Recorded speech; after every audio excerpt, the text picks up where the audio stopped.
Bien, bonjour à tous. Vous savez, souvent on me demande, JP, mais comment est-ce qu'on fait pour rebondir lorsqu'on subit un échec ou lorsqu'il y a des obstacles devant nous qui nous empêchent de réaliser notre projet comme on le souhaite? Et moi j'ai envie de vous demander, est-ce que vous faites partie de ces gens qui, lorsqu'ils rencontrent un obstacle, lorsqu'ils ont un échec, arrêtent, abandonnent et n'essaient pas de recommencer à nouveau, n'arrivent pas à rebondir? Eh bien, c'est la question qu'on va aborder aujourd'hui. Bienvenue dans cette nouvelle piqûre de rappel pour les poissons rouges.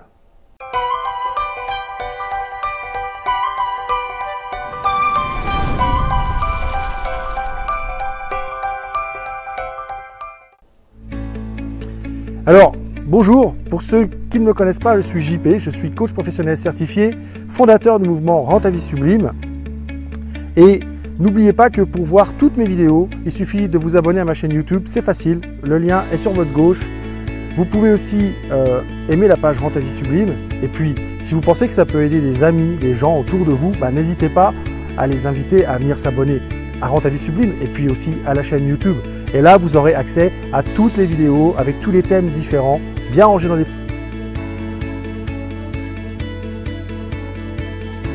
playlists. Alors, est-ce que vous faites partie de ces gens qui, lorsqu'ils tombent, restent assis là où ils sont? Vous savez, ça nous arrive à tous dans la vie de prévoir plein de choses, de se dire « Waouh, allez, c'est décidé, à partir d'aujourd'hui, tous les matins, je me lève, je bois mon citron, je fais ma petite méditation, et puis après, je me mets au travail. » Et puis, on commence à faire ça, et bang! Le 4e jour, pas de bol, j'ai plus de citron, j'ai oublié d'en acheter, du coup, je bois pas mon citron, et puis il y a le téléphone qui sonne, et on me dit qu'il faut que je me rende d'urgence à un endroit, et paf! J'ai pas le temps de faire ma méditation, du coup mon petit rituel, citron, méditation, et puis je me mets au travail, est complètement cassé. Et bien vous faites partie des gens à ce moment-là qui disent ouais je veux pas le faire aujourd'hui, puis vous le refaites plus. Parce que vous vous dites voilà, ça y est, si je recommence à le faire, de toute façon à un moment donné il va y avoir un truc qui va empêcher de le faire, j'aurai plus de citron, j'aurai plus de ceci, et vous abandonnez complètement. Alors, moi j'avais envie de vous donner dans cette vidéo 5 choses que vous devez garder à l'esprit pour pouvoir rebondir suite à quelque chose qui ne se passe pas comme prévu, ou à un échec, ou à un raté, ou à un obstacle qui se présente, qui vous empêche de faire ce jour-là ce que vous aviez prévu de faire. Déjà, la première chose, c'est de vous rappeler d'où vous venez. Avant que vous ne commenciez ce petit rituel avec le citron, avec la méditation, avec la mise au travail dès le matin quand on est en pleine forme et que c'est un des meilleurs moments de la journée, effectivement, pour travailler, parce qu'on vient de faire une bonne nuit. Alors, il faut avoir fait une bonne nuit, vous me direz. Eh bien, rappelez-vous que vous avez su le faire pendant 4 jours. Avant de faire ça, de vous mettre à faire ça, vous passiez directement sur vos mails ou vous buviez directement un café, puis vous alliez à votre bureau tout de suite, à votre ordinateur tout de suite, ou vous vous leviez au dernier moment et puis vous habillez en catastrophe et puis vous partiez au travail en étant à peine réveillé, etc. etc. Rappelez-vous dans quel état ça vous mettait. Rappelez-vous où est-ce que vous en étiez quand vous faisiez cela. Et puis, observez ensuite ce que vous avez fait pendant les 4 jours avant qu'il n'y ait pas de citron. Quel malheur, il n'y avait plus de citron ce jour-là.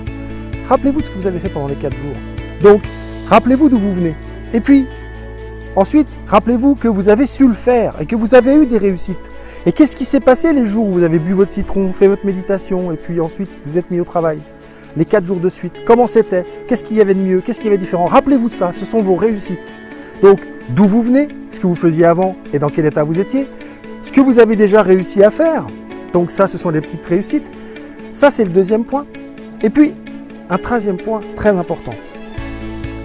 À un moment donné, il faut que vous soyez prêt à accepter que peut-être ce que vous prévoyez ne va pas complètement se passer comme vous l'avez prévu.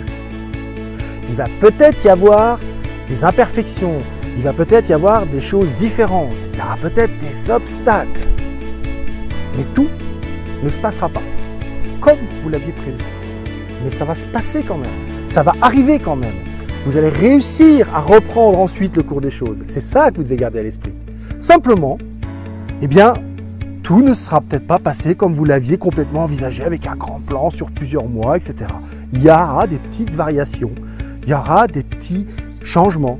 Rappelez-vous que sur un voilier, on met le guide automatique Pourquoi? Parce que avec les marées, avec les courants, avec le vent, eh bien, le bateau dévie de sa trajectoire. Qu'est-ce que fait le pilote automatique? Il n'abandonne pas parce qu'on divers de la trajectoire. Non, il rectifie. Il rectifie. Et c'est ce que vous allez avoir à faire. C'est accepter que tout ne se passe pas comme prévu, mais que vous pouvez rectifier au fur et à mesure et adapter votre ligne de conduite à ce qui se passe. Pas de citron. Pour autant, ce n'est pas pour cela que vous devez supprimer la méditation. Ce n'est pas pour autant que vous devez partir en catastrophe au travail. Ce jour-là, vous n'avez pas de citron, ça change un petit peu de l'habitude, vous allez juste boire de l'eau chaude et méditer, ensuite, voilà. Ok? Mais pour ça, vous devez vous rappeler d'où vous venez. Qu'est-ce que vous avez déjà réussi? D'accepter que tout ne se passera pas forcément comme vous l'avez prévu. Et puis, il y a aussi le fait de ne pas rester dans l'émotion que crée le changement, de ne pas rester dans l'émotion que crée l'obstacle, de ne pas rester dans l'émotion que crée l'échec. Laissez passer l'émotion, ça c'est le 4e point. Laissez exister l'émotion, laissez passer l'émotion. Et une fois l'émotion passée, revoyez la situation et dites-vous, ok, qu'est-ce qu'il faut que je change? Eh bien, pour éviter d'être en rupture de citron, je m'assure, quand il ne me reste plus que 2 citrons, d'aller en acheter 4 pour refaire mon stock.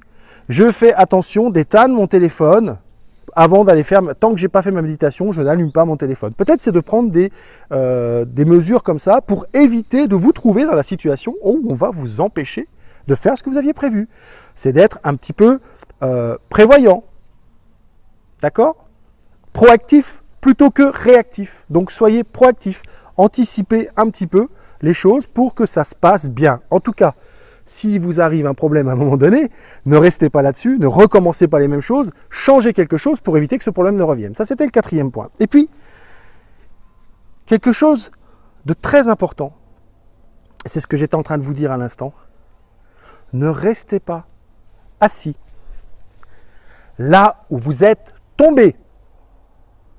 Je vais répéter la phrase une 2e fois. Ne restez pas assis là où vous êtes tombé. Réessayez. C'est pas grave de tomber. Ce qui est grave, c'est de rester là où on est tombé, de stagner, de ne rien essayer d'autre, de ne rien changer à ce qu'on fait d'habitude et de se lamenter qu'on a échoué et qu'on est tombé. Rappelez-vous ça, c'est important. Ne restez pas assis là où vous êtes tombé. Je sais que c'est un peu métaphorique, mais ça veut vraiment dire ce que ça veut dire.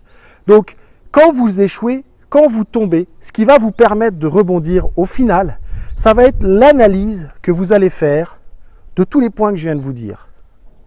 Regardez d'où vous venez. Passez en revue les réussites que vous avez déjà eues. Acceptez que peut-être ça ne va pas se passer comme vous l'avez décidé dans la totalité. Ne pas rester dans l'émotion, laisser l'émotion passer, l'accepter, la laisser passer et faire un petit retour sur qu'est-ce qu'il y a eu, comment j'ai réagi et comment je pourrais réagir ou agir dans les fois suivantes. Et enfin, le dernier, ne pas rester sur un échec. Vous savez, c'est comme cette chute à cheval. Quand vous chutez à cheval, qu'est-ce qu'on vous dit? Remontez tout de suite pour ne pas que la peur, la croyance que vous allez tomber à chaque fois s'installe. Donc, tout de suite, vous avez échoué, prenez un petit temps de recul et tout de suite réessayez autrement, avec des ingrédients supplémentaires, avec des ingrédients différents, en vous investissant d'une façon différente. Donc ça, c'est les 5 points. Donc, pensez à garder ça à l'esprit. Marquez-vous ces 5 petites règles sur un papier. Je sais qu'elles sont apparues sur le côté à chaque fois que je les disais. Regardez à nouveau la vidéo. Et puis, n'oubliez pas, ces vidéos, si vous pensez qu'elles peuvent aider des gens, partagez-les. Diffusez-les sur votre Facebook, diffusez-les sur votre chaîne YouTube. Partagez-les, commentez-les. N'oubliez pas que le commentaire va aider d'autres personnes à comprendre qu'elles ne sont pas seules à vivre ces choses-là. Et elles vont peut-être aussi donner des astuces aux personnes qui ont les mêmes problèmes que vous. Donc si vous trouvez des solutions, mettez-les en commentaire sous les vidéos, partagez-les avec les autres.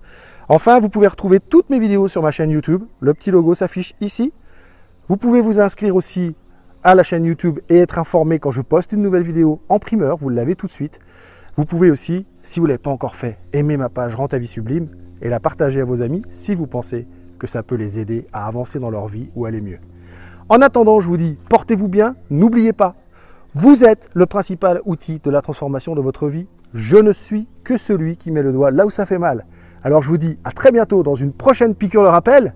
Et n'oubliez pas, les 5 règles, mettez-les en place.